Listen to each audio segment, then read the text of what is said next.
Welcome back students to my channel juicy brains. And previous lectures में हमने discuss किया था कि जीएसटी का एडजस्टमेंट कैसे होता है, क्या इनपुट सीजीएसटी एसजीएसटी होते हैं, आउटपुट सीजीएसटी एंड एसजीएसटी क्या होते हैं, वो बैलेंस शीट में हम उसे कैसे एडजस्ट करते हैं। ये सारी चीजें हमने प्रीवियस लेक्चर्स में डिस्कस की थी। इन टुडेज लेक्चर हम आज डिस्कस करेंगे कि जीएसटी आउटस्टैंडिंग एक्सपेंसेस पे कैसे कैलकुलेट करते हैं। अगर क्वेश्चन में आपको जीएसटी का रेट दिया है और वो किसी आउटस्टैंडिंग एक्सपेंस पे लग रहा है and that is also given in the adjustments, तो हम उसको कैसे एडजस्ट करेंगे और कहाँ कहाँ उसे हम शो करेंगे। क्लियर?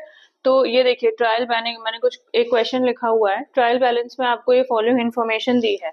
हमें रेंट का अमाउंट दिया है 40,000 और एडजस्टमेंट रिलेटेड टू रेंट दिया है, आउटस्टैंडिंग रेंट इज 8,000। ये हमें क्लियरली मेंशन है। आउटपुट सीजीएसटी दिया है और इनपुट सीजीएसटी दिया है ट्रायल बैलेंस में।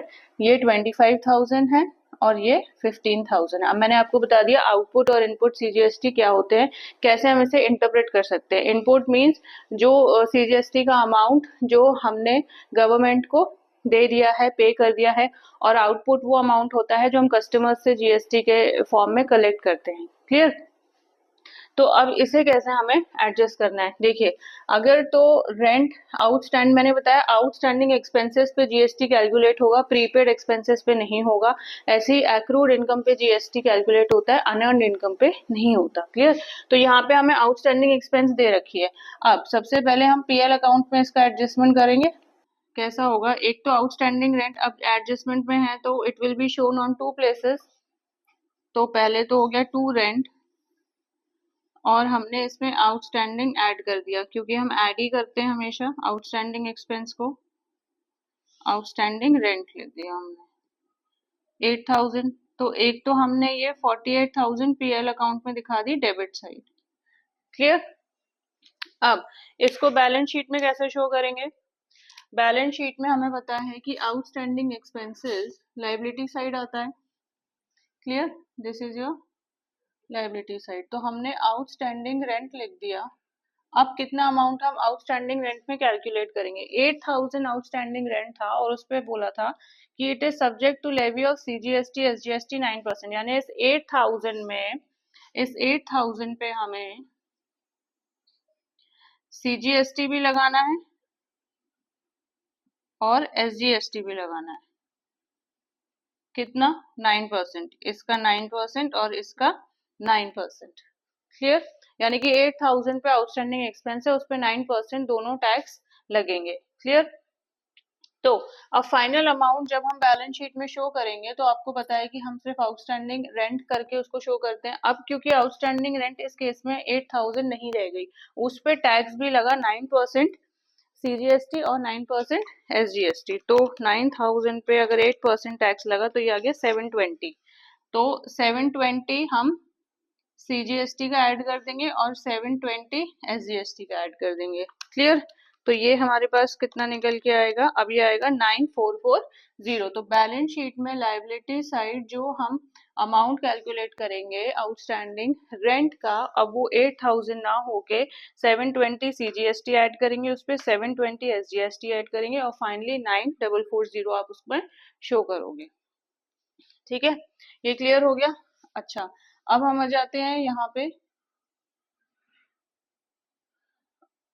ये तो हमने आउटस्टैंडिंग एक्सपेंस को एडजस्ट कर दिया। अब ट्रायल बैलेंस में ये एक्स्ट्रा और इन्फॉर्मेशन है जो अभी तक हम डिस्कस कर ही नहीं रहे थे। ये कुछ नया आ गया, इनपुट और आउटपुट। क्लियर? अब मैंने आपको बताया है कि जब input is adjusted against output या output is adjusted against input, तो हम दोनों को कंपेयर करते हैं और उनका डिफरेंस या तो एसेट साइड जाता है या लायबिलिटी साइड जाता है। क्लियर? तो अब हमें ये देखना है कि इनपुट बड़ा है या आउटपुट बड़ा है। ऑब्वियसली आउटपुट 25,000 बड़ा है, दोनों सीजीएसटी भी और एसजीएसटी भी। ठीक है ना? तो मैंने आपको बताया आउटपुट वो अमाउंट होती है जो हम कस्टमर्स से कलेक्ट करते हैं टैक्स के फॉर्म में। Clear?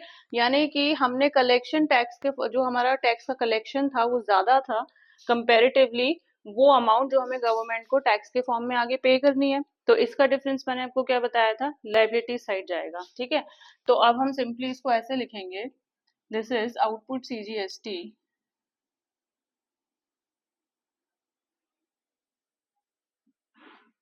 Output CGST is 25,000, okay, less input CGST अब कितना होगा 15,000, ये तो था 15,000। अब हमने, क्योंकि हम एक्सपेंस पे CGST पे कर रहे हैं, क्लियर, तो इतना तो हमने ऑलरेडी पे कर ही दिया, मतलब कुछ तो भी हमने पे करा है, जो 8,000 में ऐड हुआ था वो आउटस्टैंडिंग एक्सपेंस में CGST ऐड हुआ था। दैट मीन्स आउटस्टैंडिंग एक्सपेंसेस में हमने ऑलरेडी टैक्स भर दिया।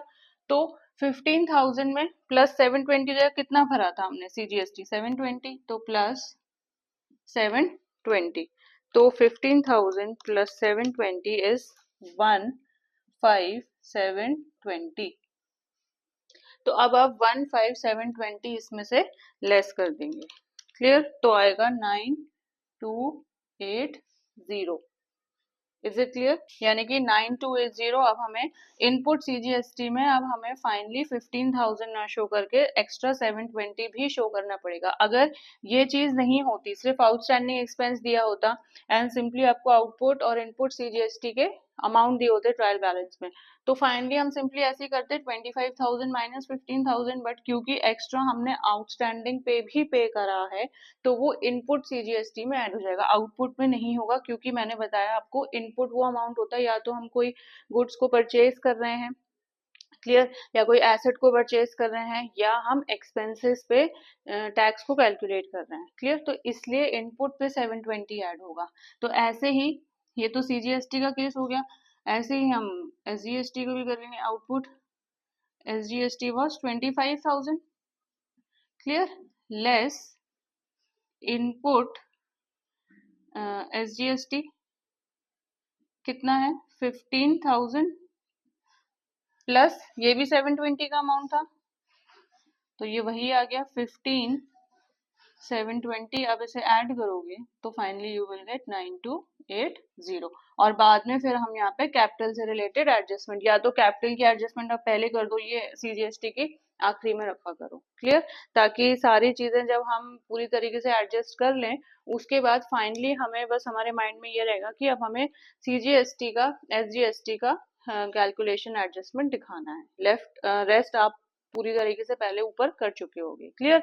तो ये चीज का थोड़ा ध्यान रखना है स्टूडेंट्स कि ट्रायल बैलेंस में इनपुट CGST दिया है, आउटपुट दिया है, बाद में वो आपको एडजस्टमेंट में क्या कह रहे हैं, ठीक है, आउटस्टैंडिंग एक्सपेंसेस पे यहाँ पे हमने टैक्स लगाया, हमने कैलकुलेट कर लिया CGST भी इतना है, SGST भी इतना है, फाइनली हमने उसको बैलेंस शीट में फिर एडजस्ट किया, मींस आउटस्टैंडिंग रेंट को भी हमने बड़े अमाउंट से दिखाया, और फिर यहाँ बैलेंस दिखाते वक्त भी हमने इनपुट पे 720 और इनपुट CGST और इनपुट SGST पे 720 ऐड किया, और फिर finally we have shown the adjustment. So this is how you have to show the adjustment अगर GST का कैलकुलेशन आ जाता है, ओके। नेक्स्ट हम डिस्कस करेंगे कुछ एडजस्टमेंट्स जो गुड से रिलेटेड होते हैं, एंड स्टूडेंट्स ये फाइनल अकाउंट्स एडजस्टमेंट का इम्पोर्टेंट पार्ट है। यहाँ पे ये जो एडजस्टमेंट्स होते हैं ये फ्रीक्वेंटली एग्जाम्स में पूछ लेते हैं, so be very careful and attentive जब मैं आपको समझा रही हूँ। तो एडजस्टमेंट्स रिलेटिंग टू गुड्स, अब क्या होता है कि हम जैसे कुछ कुछ सर्कमस्टेंसेज में गुड्स लॉस्ट हो जाते हैं, जैसे कभी फायर ब्रेकआउट हो गई, आग लग गई, कोई एक्सीडेंट हो गया, उससे गुड्स डिस्ट्रॉय हो गए, फायर से गुड्स डिस्ट्रॉय हो गए, फ्लड्स, अर्थक्वेक्स, नेचुरल डिजास्टर्स हैं, कैलामिटीज हैं, तो ये सारे रीजंस हैं कि गुड्स लॉस्ट हो सकते हैं, ठीक है ना, गुड्स का नुकसान हो सकता है। तो इन लॉसेस को हम बोलते हैं एबनॉर्मल लॉसेस। अब ये एबनॉर्मल लॉसेस जो हैं,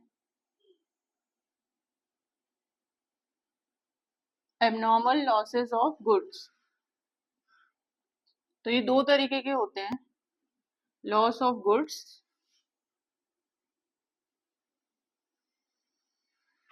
एंड लॉस ऑफ एसेट्स।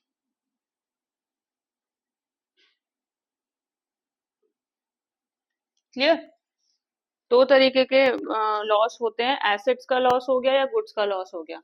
अब क्वेश्चन में अगर एसेट का कोई लॉस हो रहा होगा तो इसका एडजस्टमेंट बहुत ही आसान है, क्लियर, क्योंकि एसेट लॉस हो रहा है तो हमें जितना भी एसेट पे लॉस हो रहा है वो पीएल के डेबिट साइड में जाएगा, पहली बात तो वो पीएल के डेबिट साइड में जाएगा, पहला एडजस्टमेंट जो इस पे होगा that will be debit side of PL account, जितना भी आपका लॉस हो उस अमाउंट से आप दिखा दोगे। वाई? बिकॉज लॉस है, काइंड ऑफ एन एक्सपेंस है, तो पीएल अकाउंट नॉमिनल अकाउंट है, तो डेबिट साइड आप सारे लॉसेस को शो करोगे। और जो सेकंड एडजस्टमेंट जाएगा वो होगा जितना भी लॉस हुआ होगा वो फाइनली अमाउंट ऑफ एसेट से डिडक्ट हो जाएगा, या उतना अमाउंट जो फाइनल एसेट की वैल्यू होगी उससे आप डिडक्ट कर देंगे। ठीक है, तो amount of asset will be reduced from the amount of loss in balance sheet. कहाँ जाएगा? एसेट साइड, क्योंकि हम सारे एसेट्स को, लॉन्ग टर्म एसेट्स को बैलेंस शीट में दिखाते हैं एसेट साइड, तो एसेट साइड में जब आप फाइनली उस एसेट को दिखाएंगे तो उसका जितना भी, उस पर जितना भी लॉस हुआ होगा वो आप फाइनली उसके अमाउंट से डिडक्ट कर देंगे। तो फाइनल जो उसकी वैल्यू निकल आएगी that will be the final value of the asset. Clear? तो अगर एसेट का लॉस आता है तो क्वेश्चन में आसान हो जाता है, इसमें ज्यादा हमें कैलकुलेशंस नहीं करनी पड़ती। पहले तो डेबिट साइड पीएल अकाउंट के दिखाओगे आप लॉस की वैल्यू, और फिर फाइनल वैल्यू से जो भी एसेट की ओरिजिनल वैल्यू होगी उसमें से लॉस डिडक्ट करके हम जो भी रिजल्टेंट वैल्यू आएगी उसको हम बैलेंस शीट में एसेट साइड शो करेंगे। इम्पोर्टेंट है, या जो फ्रीक्वेंटली एग्जाम में पूछ लेते हैं वो ये है लॉस ऑफ गुड्स। क्लियर? अब लॉस ऑफ गुड्स की अगर हम बात करें, इसमें कुछ कंडीशंस हो सकती हैं, तो एक एक कंडीशन को हम डिस्कस कर लेते हैं, ताकि कंडीशन वाइज अगर डिस्कस करेंगे तो आपको ज्यादा अच्छे से समझ में आ जाएगा। क्लियर? तो पहली कंडीशन में हम देखते हैं, सपोज एक एग्जांपल ले लेते हैं हम। हमारे पास गुड्स लॉस्ट हुए due to fire, loss of goods due to fire 6,000 rupees. 6,000 के गुड्स हमारे लॉस्ट हो गए, जल गए, खत्म हो गए, डिस्ट्रॉय हो गए। क्लियर? आपको और आपने इन गुड्स पे इंश्योरेंस करवा रखा है, फायर इंश्योरेंस आपने ले रखी है कि भाई फायर से अगर मेरे गुड्स डिस्ट्रॉय होंगे तो मुझे वो अमाउंट रिफंड हो जाएगा, या मैं क्लेम करूंगा तो वो अमाउंट मुझे डिस्ट्रॉयड गुड्स का मिल जाएगा। क्लियर? तो पहला है कि अगर आपके गुड्स डिस्ट्रॉय हो गए, अमाउंट दे दी आपको 6,000 की, और आपने इंश्योरेंस भी करा रखा था, द गुड्स वर इंश्योर्ड, और आपने जो क्लेम किया वो पूरा पूरा आपने 6,000 का क्लेम किया कि भाई 6,000 के गुड्स डिस्ट्रॉय हो गए, अब आप हमें 6,000 रुपए दे दो क्योंकि मेरे गुड्स इंश्योर्ड थे। तो आपने जो क्लेम किया वो as it is insurance company ने क्लेम एडमिट कर लिया और फुल क्लेम आपको दे दिया। अगर तो कुछ ऐसा क्वेश्चन है, ठीक है, कि आपको फुल क्लेम मिल गया, full claim by insurance company, मतलब कि 6,000 आपको पूरे पूरे वापसी हो गए। ठीक है ना? तो इस केस में अब एडजस्टमेंट कैसे होगा? सबसे पहली बात तो अगर हम गुड्स की बात कर रहे हैं, आपको ये देखना है कि गुड्स का नुकसान हुआ है या एसेट का नुकसान हुआ है। पहले केस में एसेट का नुकसान हुआ था, ठीक है, तो उसकी एडजस्टमेंट पीएल अकाउंट में गई थी और बैलेंस शीट में गई थी। इस केस में गुड्स का नुकसान हो रहा है। क्लियर? तो गुड्स का नुकसान हो रहा है तो सबसे पहले जो पहली एडजस्टमेंट आएगी वो आएगी ट्रेडिंग अकाउंट में। ठीक है, डेबिट साइड आएगी, कहाँ आएगी? परचेजेस पे। टू परचेजेस आपको सपोज क्वेश्चन में दे रखा है 30,000 के आपको परचेजेस दे रखे हैं। क्लियर? क्योंकि गुड्स की बात कर रहे हैं, गुड्स आ गए पिक्चर में, तो सबसे पहले परचेजेस अमाउंट आपको ध्यान में आना चाहिए कि परचेजेस कितने हैं। अब परचेजेस क्योंकि ट्रेडिंग अकाउंट में ही होते हैं इसलिए इसका एडजस्टमेंट पहले ट्रेडिंग में जाएगा। क्लियर? तो हमारे पास हमने ट्रायल बैलेंस में परचेजेस का अमाउंट था 30,000, हमने लेस कर दिया।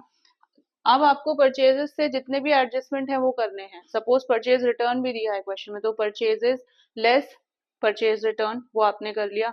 सपोज परचेज रिटर्न नहीं दिया तो वो आपने स्किप कर दिया। अब फाइनली आपको यहाँ गुड्स की वैल्यू भी तो डिडक्ट करनी पड़ेगी परचेजेस में से। क्यों? क्योंकि परचेज्ड अमाउंट जितनी थी उसी में से जो गुड्स आपने लिए थे वो डिस्ट्रॉय हो गए। क्लियर? मतलब जो गुड्स आपने रीसेलिंग पर्पस के लिए लिए थे वो 6000 के वो डिस्ट्रॉय हो गए, तो ऑब्वियसली जो परचेजेस का जो फाइनल वैल्यू था वो 6000 से घट गया, कम हो गया। लॉस बाय फायर, ठीक है। और यहाँ पे हम लिख देंगे, यहाँ पे ब्रैकेट में गुड्स लिख देते हैं कि गुड्स लॉस्ट हुए फायर से, ठीक है। कितना हुआ हमारा? 6000। तो अब ये वैल्यू कितनी आ गई? 24000। सो परचेजेस की फाइनल वैल्यू निकल के आ गई 24000। तो पहला एडजस्टमेंट तो हमने ट्रेडिंग में दिखा दिया, डेबिट साइड परचेजेस से ये अमाउंट हमेशा लेस होगा। क्लियर? नेक्स्ट आपको देखना है कि अगर इंश्योरेंस कंपनी ने पूरा पूरा क्लेम आपका एक्सेप्ट कर लिया, मींस पूरे 6000 रुपए आपको वापस कर दिए, दैट मींस अब ये जो भी एक्सीडेंट हुआ या ये जो भी इंसिडेंट हुआ, आपके गुड्स डिस्ट्रॉय हो गए, इस पूरे इंसिडेंट में कहीं आपका लॉस नहीं हुआ। क्लियर? पहली बात तो आपको परचेजेस का अमाउंट ध्यान में आना चाहिए कि वहां से 6000 के गुड्स जो डिस्ट्रॉय हो गए वो डिडक्ट होंगे। सेकेंडली आपको जो लॉस है वो ध्यान में आना चाहिए कि भाई इससे कितना नुकसान हुआ हमारा, ठीक है। तो हमारे केस में 6000 का नुकसान था लेकिन वो कंपनसेट कर दिया इंश्योरेंस कंपनी ने, दैट मीन्स कोई लॉस नहीं हुआ when goods were destroyed by fire, क्योंकि लॉस होता तो पीएल अकाउंट के डेबिट साइड में शो करते। क्लियर? लेकिन फिलहाल लॉस की कोई बात नहीं हो रही, इसलिए अब हम इसे स्किप कर देते हैं। मीन्स पीएल अकाउंट में तो अब कोई एडजस्टमेंट आएगा नहीं। अब फाइनली कहाँ आएगा? आखिरी एडजस्टमेंट आएगा बैलेंस शीट में, एसेट साइड पे। क्लियर? कैसे दिखाएंगे? क्योंकि हमने ये 6000 तो 6000 डिस्ट्रॉय हुए और 6000 कंपनसेट हो, यानी कि 6000 को अब दो बार दिखाना पड़ेगा। एक बार तो हमने दिखा दिया ट्रेडिंग में। क्लियर? नेक्स्ट अब ये जाएगा बैलेंस शीट के एसेट साइड में, क्योंकि हमें इंश्योरेंस का पूरा पूरा क्लेम मिल गया तो हम दिखाएंगे इसे इंश्योरेंस कंपनी एंड ब्रैकेट में लिखेंगे क्लेम। मींस कितना क्लेम मिला, जितना क्लेम मिला वो आपको ऑब्वियसली एसेट हो गया। क्लियर? क्योंकि उसका मतलब आपको कोई लॉस नहीं हुआ, फायदा हुआ, दैट वाज योर एसेट। तो 6000 था तो पूरा पूरा 6000। मान लो अगर यहाँ 4000 होता या 3000 होता तो हम इंश्योरेंस क्लेम को एज इट इज 3000 या 4000 जो भी होता वट एवर, तो उस अमाउंट को हम यहाँ शो करते। मीन्स जो भी प्लस माइनस करना होगा वो हम पीएल में करेंगे और ट्रेडिंग में करेंगे। बैलेंस शीट में एज इट इज जो इंश्योरेंस क्लेम आपको दे रहा है वही की वही वैल्यू उठा के यहाँ रख देना है। इसमें ऐसा you don't need to apply so much of brains. Clear? एक बार डिडक्ट यहाँ से होगा परचेजेस से, और मानो इंश्योरेंस कंपनी का क्लेम कुछ कम होता, क्लियर, तो जो भी क्लेम होता वो अमाउंट आपकी बैलेंस शीट में आ जाती। क्लियर? ये तो मैंने आपको एक कंडीशन बता दी कि इंश्योरेंस कंपनी वाला जो क्लेम है, अगर तो कंपनी आपको पूरा पूरा क्लेम डिस्ट्रॉयड गुड्स का दे रही है। अब नेक्स्ट चीज क्या आ गई? What is the next thing? Suppose goods lost हुए 6000 के और फुल क्लेम नहीं मिला आपको। Claim by insurance company is now 4000। ठीक है, ये वही बात आ गई जो भी हम डिस्कस कर रहे थे। अब इसे बैलेंस शीट में इसे आप ट्रेडिंग में कैसे लिखोगे? ट्रेडिंग अकाउंट डेबिट साइड ही आएगा। पहला एडजस्टमेंट तो टू परचेजेस, मान लो 30,000 था, less to loss by fire, bracket में लिख दिया आपने गुड्स, ताकि ध्यान रहे कि क्या एडजस्टमेंट हमने किया है। ठीक है, यहाँ हमने 6000 से डिडक्ट कर दिए, तो फाइनल अब परचेजेस अमाउंट आ गया 24,000। क्लियर? ट्रेडिंग की तो एडजस्टमेंट एज इट इज है, चाहे हमें इंश्योरेंस क्लेम पूरा मिला हो चाहे आधा मिला हो, इसमें कोई कंफ्यूजन नहीं है। नेक्स्ट अब जो एडजस्टमेंट आएगा वो आएगा पीएल अकाउंट में, क्योंकि अब हमें ये बताना है कि गुड्स हमारे 6000 के डिस्ट्रॉय हुए तो हमारा लॉस कितना हुआ, कितना नुकसान हुआ, कितना फायदा हुआ। जनरली नुकसान ही होता है, क्योंकि फायदा तो होने से रहा भाई, अगर 6000 के गुड्स डिस्ट्रॉय हो गए तो क्लेम तो आप इतने का ही करोगे ना, इससे ज्यादा का तो नहीं कर सकते, तो जनरली लॉस ही होता है इसमें। क्लियर? तो अब हमें जो लॉस दिखाना है कि मीन 6000 कि गुड्स डिस्ट्रॉय हुए, लेकिन हमें मिले कितने उसके बदले 4000, दैट मीन्स 2000 का लॉस हुआ है। तो ये लॉस आप, क्योंकि ये लॉस है तो all losses will be shown on the debit side. तो टू लॉस बाय फायर, अब आप ये दिखा सकते हो कितने का, 6000 का माइनस 4000, तो अब ये 2000 का जो लॉस होगा वो आप यहाँ दिखाओगे पीएल में। समझ आई? तो पहली एडजस्टमेंट थी ट्रेडिंग अकाउंट की जो परचेजर से डिडक्ट हो गया। दूसरी एडजस्टमेंट थी पीएल अकाउंट में डेबिट साइड, जो क्लियर लॉस हमें आया वो हमने दिखा दिया। Original cost of the goods lost minus claim given by the insurance company. Clear? तो ये आ गया 2000। अब आखिरी में क्या दिखाना है, अब बैलेंस शीट में भी आएगी अमाउंट, क्योंकि मैंने आपको बताया अगर इंश्योरेंस का क्लेम मिल रहा है तो कितना मिल रहा है वो आपको देखना पड़ेगा। पूरा मिल रहा है तो लास्ट टाइम हमने पूरा 6000 ही ट्रांसफर कर दिया था। अब यहाँ पे insurance claim, sorry insurance company लिखते हैं और ब्रैकेट में लिख देते हैं क्लेम। ठीक है, कितने का था, अब फाइनली 4000 का था तो 4000 आपने यहाँ ट्रांसफर कर दिया।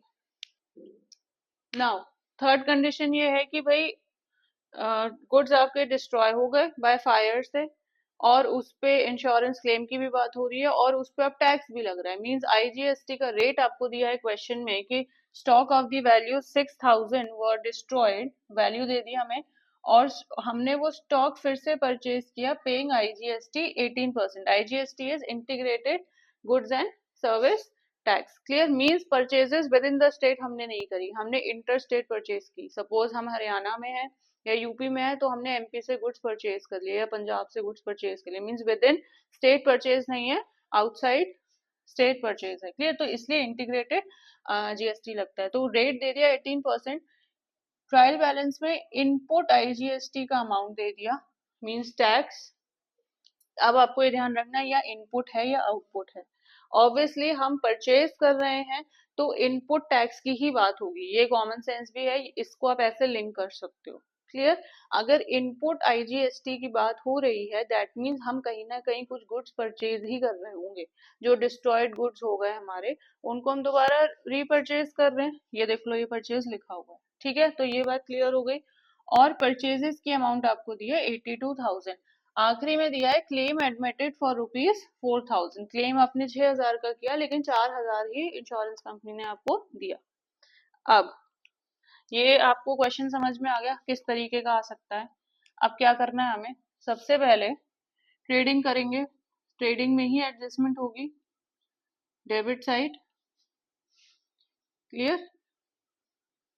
तो 2 परचेजेस कर लिया हमने 82,000 लेस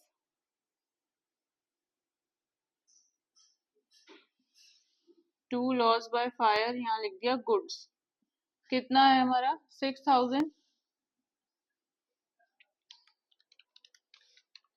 तो ये आ गया 76,000। क्लियर? ट्रेडिंग का तो कंसेप्ट क्लियर है, इसमें हमें कुछ टैक्स से लेना देना नहीं है, कुछ रेट्स इसमें ऐड नहीं होंगे। क्लियर? अब आते हैं हम पीएल अकाउंट में। ओके, क्योंकि हमारा कहीं ना कहीं लॉस ही हुआ है तो हम वो लॉस को डेबिट साइड ही शो करेंगे, तो डेबिट साइड ही एडजस्टमेंट आएगी। अब कितने का लॉस हुआ है ये हमें थोड़ा सा कैलकुलेट करना पड़ेगा, क्योंकि जितने का लॉस हुआ है वो हमने गुड्स परचेज करे और उस पर हमने एक्स्ट्रा टैक्स भी पे करा। क्लियर? तो original value of the stock was stock destroyed was 6000। अब हमने इसमें ऐड भी तो किया tax, add IGST at the rate 18%। हमने दोबारा से 6000 के गुड्स खरीदे लेकिन उस पर एक्स्ट्रा 18% भी हमने पे करा। क्लियर? तो 1080 पे करा। अब टैक्स को मिला के कितनी अमाउंट आ गई 7080, ये हमारी फाइनल अमाउंट आ गई। 7080 हमारी फाइनल अमाउंट आ गई। अब फाइनली हमें इंश्योरेंस क्लेम कितना मिला, यही कर लेते हैं कैलकुलेशन, लेस अब लॉस निकालना है हमें, लॉस की कैलकुलेशन मैं बता रही हूँ वो कैसे करेंगे। स्टॉक मतलब उसका जो ओरिजिनल कॉस्ट प्राइस था वो था 6000, स्टॉक की कॉस्ट प्राइस ले लो आप 6000, प्लस आपने टैक्स पे करा आईजीएसटी, या आपने टैक्स पे करा तो वो हो गया 1080 का। अब फाइनल कॉस्ट हो गई इसकी इतनी, क्लियर। लेकिन इसके अगेंस्ट इंश्योरेंस कंपनी ने कितना आपको क्लेम दिया, एक्सेप्ट किया 4000, तो इसको हम लेस कर देंगे तभी हमारा लॉस आएगा। Less insurance claim how much, 4000। तो अब हमारा एक्चुअल लॉस कहाँ से आ गया, यहाँ से निकल के आ गया, तो दिस इज 3080। तो अब प्रॉफिट एंड लॉस में जो एंट्री बनेगी डेबिट साइड पीएल अकाउंट में, ठीक है, वो बनेगी टू लॉस बाय फायर, ठीक है, कितने का, ब्रैकेट में लिख लो अगर कंफ्यूजन हो रहा है, 7080 माइनस 4000, क्लेम से ही माइनस करना पड़ता है टोटल अमाउंट, तो ये आ गया 3080। तो अब फाइनल हमारा लॉस इस केस में ऐसे निकल के आएगा, क्लियर, कि जो भी जितने भी गुड्स डिस्ट्रॉय हुए उस पे हमने टैक्स कितना पे करा, तो फाइनल वैल्यू से हम इंश्योरेंस क्लेम की वैल्यू लेस कर देंगे, दैट मीन्स उतना हमारा लॉस हुआ जो हमें बेयर करना है ऑब्वियसली, तो इसलिए it will be shown on the debit side of PL account, clear. अच्छा, और दूसरी बात, आखिरी का जो एडजस्टमेंट है वो जाएगा आपके बैलेंस शीट में। अब बैलेंस शीट की बात आई, कैसे दिखाना है इसे, पहले वो दिखा लेते हैं इंश्योरेंस क्लेम, क्लियर, क्योंकि वो एसेट है, तो इंश्योरेंस कंपनी क्लेम कर दिया हमने कितने का, 4000, तो हमें मिल गए, क्लियर, ये तो एज इट इज ही ट्रांसफर होगा। अब क्योंकि इनपुट आईजीएसटी की बात आ गई, ठीक है ना, इनपुट है, आईजीएसटी टैक्स दिया हमें, जीएसटी की बात आई, आईजीएसटी और इनपुट है, तो मैंने बताया कि इनपुट को हम आउटपुट के अगेंस्ट एडजस्ट करते हैं, जो भी वैल्यू बड़ी होती है उसका डिफरेंस हम देखते हैं कि इनपुट बड़ा है, अगर इनपुट बड़ा है तो वो एसेट साइड चला गया, आउटपुट बड़ा है तो लायबिलिटी साइड चला गया, बट इस क्वेश्चन में आउटपुट नहीं दिया कुछ भी, आउटपुट आईजीएसटी कुछ नहीं दिया, that means obviously output IGST zero है तो इनपुट आईजीएसटी ही बड़ा होगा, क्लियर। अगर इनपुट आईजीएसटी बड़ा है यानी कि हमने कुछ अमाउंट गवर्नमेंट को पे करी है, ठीक है, कलेक्शन हमारा टैक्स के फॉर्म में जीरो रहा बट लेकिन पेमेंट तो हमारा आईजीएसटी के फॉर्म में था, तो इस करके वो एसेट साइड ही शो होगा, तो इसको हम क्या करेंगे, input IGST, sorry, input IGST, clear. अब क्योंकि यहाँ इनपुट आउटपुट का कोई फंडा नहीं है वरना इनपुट लेस आउटपुट करके दिखाते, क्लियर, अब सीधे इनपुट ही दिखाना है कितना, अब 7000 था, 7000 हम टैक्स पे हमने करा था आईजीएसटी के फॉर्म में, लेकिन उस 7000 से ऑलरेडी हम कुछ 18% पे कर चुके थे 6000 पे, ठीक है, तो फाइनली 7000 तो था ही, कितना हम पे कर चुके थे वो हम लेस कर देंगे, ठीक है, तो जितना आएगा वो फाइनली एसेट साइड जाएगा बैलेंस शीट में, आपको ये ऐसे याद रखना है। क्यों आउटपुट इसलिए नहीं होगा यहाँ पे कुछ, क्योंकि आउटपुट वैल्यू दी नहीं थी तो ऑब्वियसली इनपुट बड़ा है, इनपुट बड़ा है तो मैंने बताया वो डिफरेंस एसेट साइड जाता है, तो हम ये एसेट साइड आ गए। अब इनपुट आईजीएसटी 7000 था तो 7000 में से ऑलरेडी हम कुछ पे कर चुके हैं वो हम डिडक्ट करेंगे, दैट वाज हमने 6000 पे 18% पे करा था,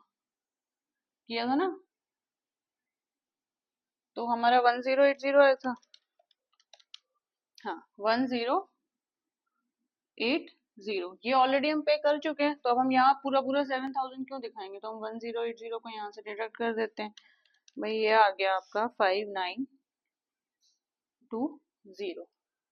आई होप सो आपको स्टूडेंट्स ये कंसेप्ट क्लियर हो गया होगा, लॉस ऑफ गुड्स बहुत इंपॉर्टेंट है, आपको ये देखना है कितने के गुड्स डिस्ट्रॉय हुए, उसमें क्या इंश्योरेंस क्लेम की कंडीशन थी, पूरा पूरा क्लेम मिल गया, कुछ कम मिला, और थर्डली उस पे कितना टैक्स रेट लग रहा है। अगर टैक्स रेट क्वेश्चन में है तो यहाँ से हमने टैक्स रेट कैलकुलेट कर लिया, और बाकी का आपको ट्रायल बैलेंस में देखना पड़ेगा कि इनपुट आउटपुट किस तरीके से दिया हुआ है। इस क्वेश्चन में थोड़ा सा आसान था, सिर्फ इनपुट ही दिया था, तो बेसिकली हमें पता है आउटपुट 0 था, तो इनपुट हमने एसेट साइड डाल दिया, डिफरेंस से डाला 7000 ना डाल के now 5920। I have told you the logic and the reason behind it, और मैंने कोशिश की है कि मैं आपको इस एडजस्टमेंट को एक साथ ना दिखाऊं, ये बहुत कंफ्यूजन हो जाती है। तो मैंने पूरी कोशिश की है कि इसको हम स्टेप बाय स्टेप, पहले आसान, फिर उस पर हमने इंश्योरेंस क्लेम की बात की, एंड लास्ट में हमने टैक्स की बात की। क्लियर?